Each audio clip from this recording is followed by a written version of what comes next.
Hello and welcome back to the final episode of the Donut Tree tutorial, and today we're just going to finish everything off with a simple animation around the double glasses and the donut tree. So this is what we're going to be aiming to make within this tutorial today. This is a simple circular curve, an empty, and also a camera. The camera will be connected to the empty with a parenting, and the empty will be connected to the curve. A simple setup.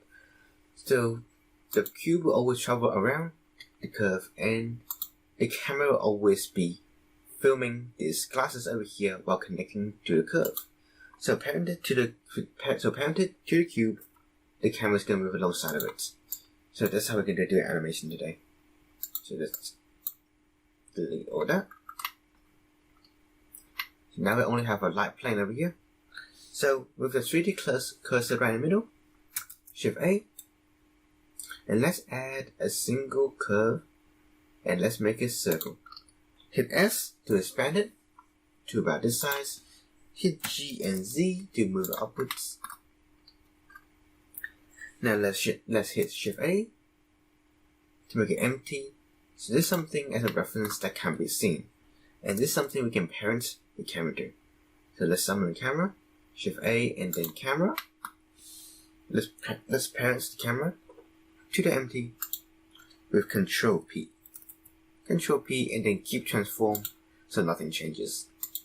Let's select the empty, and over here to this weird looking thing, and just hit constraints. So now let's go add object constraints, clamp to, and now let's gonna select this curve over here. So you have this empty cube always following along this curve. And also now let's have the camera always facing towards glasses. So now let's go to the constraints section, and let's add a constraint. So track to, so now always be tracking an object. So now let's select the object to be our glasses with the eyedropper. So with the to -Z and then up to Y. That usually works fine. I don't know why it does, but it does. Things can get really complicated when you go into detail with the constraint tools, but this is gonna do for now. So 2 on -Z and also up to Y. Alright, just one thing to make sure is that I only have one camera active, and then hit 0, holding down the middle mouse button and just try to rotate around it, and you've noticed the camera always follow around the curve because it's parented to the cube, which is restrained to the curve.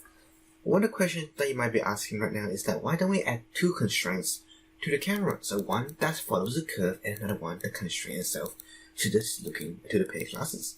Well, the simple answer to that is sometimes it gets very figurative. So if you add 2 constraints at the same time, it can get really crazy and a computer can actually freak out and have no idea what to do. So this will do for now. So if you go from there. So this will do for now. Now let's add in the plate, which I had in the original one. So let's Shift, right click, add a Shift A, let's add a mesh, let's add a circle. Add a circle, G to grab it up above the surface, G and then Z and hit tab, E, then along the Z axis, hit E again, then scale it outwards, and then the G and then Z, and let's hit F to fill it. Actually, no, let's tell about it. Let's leave it open. Leave it open, and then now let's go to the wrench tool, the modifiers, and now let's add a solidify to add a bit of depth.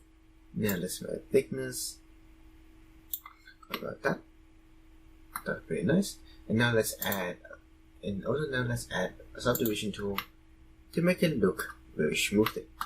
The glasses floating, so let's G and Z. Alright, what I usually like to do within this stage is go to render mode, right here, and just check everything has the materials that I want. So it's right now, the part is textured, the glasses is textured, and so the donuts are textured. So everything's looking nice, and the plate looks okay, just leave it like it is. So now let's do the animations. Go to solid view, and now select the cube. Now we just want to change the cube's animation. So down here is called the timeline bar. And now I just want to hit the record button. And by default, it goes from 1 frame to 250. And with the seconds to 24 frames per second. So now we want the first frame to be over here. I just want to hit G and then enter, and I'll put down a keyframe. And now I just want to move over here to 200, 2 by 200. And now let's G and grab the camera over here. And now I add a second keyframe. And now I just want the animation to end at 200. Yeah, and only this part, when you hit render, it will only render this part. So now let's go and hit 0. And then have a look at changes in camera views. And it will just slowly pan across the glasses alongside the curve. Let's go to render view, go to make sure you have cycles on if you want a realistic render. But since there's no glasses or anything, Eevee actually works fine as well. I prefer to have a GPU compute turned on. If you go to edit and go to preferences, go to systems, you see both a GPU and also a CPU enabled. So I want to use both of them. If you're using a GPU, 256 is usually the best option. Left click and drag to edit both of them at the same time. If you're using a CPU though, 16 is actually the best way to go. I like to turn the exposure down a little bit. Let's go to interview. Let's go to the interview and look how that looks. That looks okay. I give me that. So now we're up to the rendering parts, and now I typically take to keep my own cycles. The sampling is the amount of sampling, per square that you should have. So the viewport right now you're seeing a 5 sample. You can go this decrease amounts. If you go this to like 85, you can see it's slowly increasing, and you just see the image getting clearer and the noise disappearing. I think about 100 is more than enough with the noising on, but your preference may vary. For me, 85 looks pretty clean for me as a personal thing. If you're using Blender 2.81 that with like denoising on, usually 100 samples is more than enough. So let's do that really quickly. So let's save this file over here. This is on 2.8, and now if you're not using 2.81, this is basically the same process. So let's open this file right over here. Give it a moment. The render mode. Let's double check, and that's the right file. I go to compositing. This is the final images. Boom. Shift A. Filter. I usually like to add denoiser. This is basically what I use 2.8 for. 2.81. 2.81. 2.81. The beta version has a more advanced sculpting options, and also this noising option right here, which is pretty handy. So with the noising on, I just let this view. Let's go render up to 98. 98 is good enough. Performance, make sure you have this on right now, and let's hit with your timeline. Hold on, wait a second.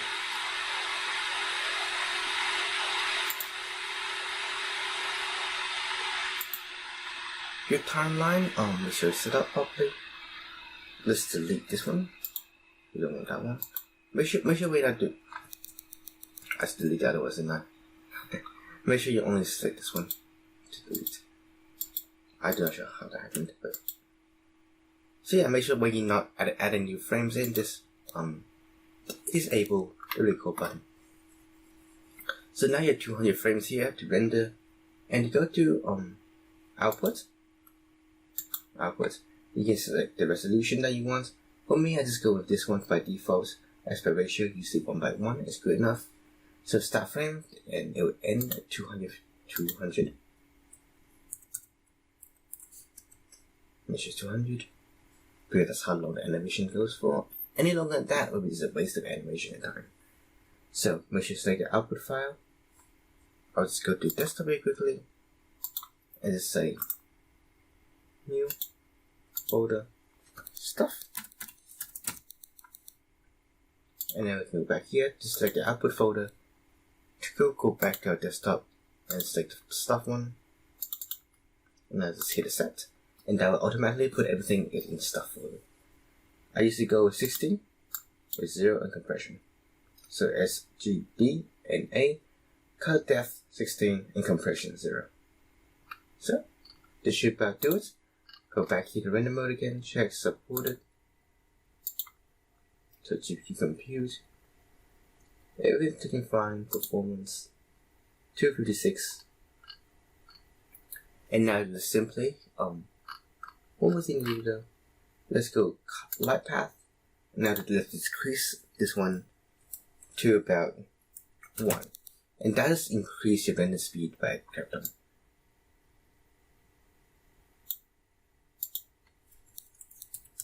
So let's say 1 or these as well. Because why not?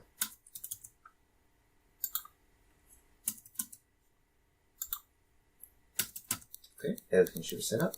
And with this light bounce thing, it decreases the amount of render time it takes. So now let's go over here, go to performance. If you're using a GPU, make it 256. And now let's hit Control F12 and that will start the animation. Or you can just go to render and then render animation. Control F12 is the shortcut. So render animation. So this was the 12 sample rendering, and that took about 8 seconds per frame. And the following up is it's a 4 sample render. So there you go. With Dean